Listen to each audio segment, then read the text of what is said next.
Welcome to blog 29 of the Tackle the Feelings Before the Behavior. So today's blog is going to be called A Short Overview of Attachment in Parenting. And attachment is one of those words that you will most likely as a parent have heard about, or if you're in therapy yourself or working on your inner child or some past stuff that's been going on, you'll hear of attachment trauma and just healthy attachments, really important between a child and a primary caregiver. And so I want to just briefly go through what that is and why it's so important and how it ties in with emotional regulation, which is what my approach is all about. So attachment parenting, or attachment in general, is a fancy way of saying that bond, that primary bond, that really important relationship bond between the primary caregiver, the parent figure, because it doesn't always have to be the parent. Sometimes it's grandparents, sometimes it's foster parents or carers, whatever the case may be. A child needs at least one figure, adult in their life that they can attach to. And it's not just because of a relationship, it's not just about love. Although love is huge, love is always a very huge foundational block in parenting. But love is an active verb-like word. It's not so much just an I love you and all your intentions are good. Children have needs. They have physical needs and they have emotional needs. And that all ties into their developmental needs and their social needs and every other need that comes up. The foundation of it is the physical and the emotional needs. And the reason having that relationship between the primary caregiver and the child is because they need that one safe harbor, that safe relationship in order to learn, in order to model everything they need to know in life. And this mainly happens under 8 years old, in those formative early childhood years. Under 4 is even more pivotal. They call under 4 years old the formative years. That's when the child is doing the most developing and the most growing. And in attachment parenting theories and everything, the theory is that you want to reduce the separation between yourself and the child as much as possible.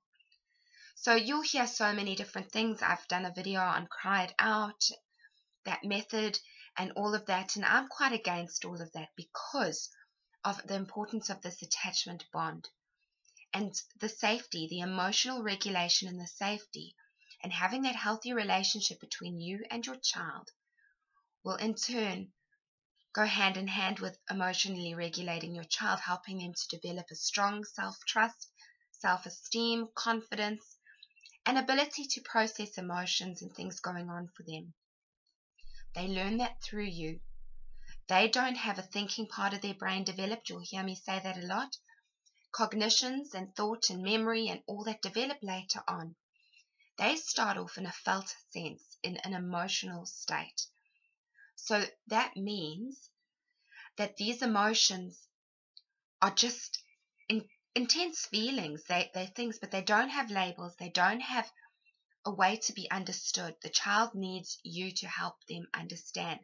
The child needs you to feed them, to clothe them, to keep them warm, to turn them over, to move their blanket off if they're feeling constricted. When they feel anxious in the world, they need that reassurance from you, that support from you.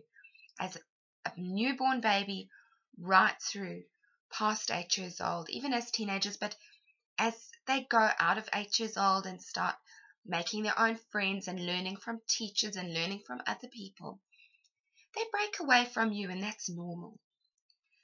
But they shouldn't be wanting to break away from you under 8 years old. They need your guidance. They need your full presence. So attachment is attending to emotional needs and physical needs. It's also about following your intuition. So you tune into your child. That's with that full presence. You tune into your child. You understand what they need. You learn them and their character and them as an individual, not through everybody else's child and what you've been taught. You take on the knowledge. You take what works for you, what doesn't. You read what you need to. You watch videos like these. You take what you need.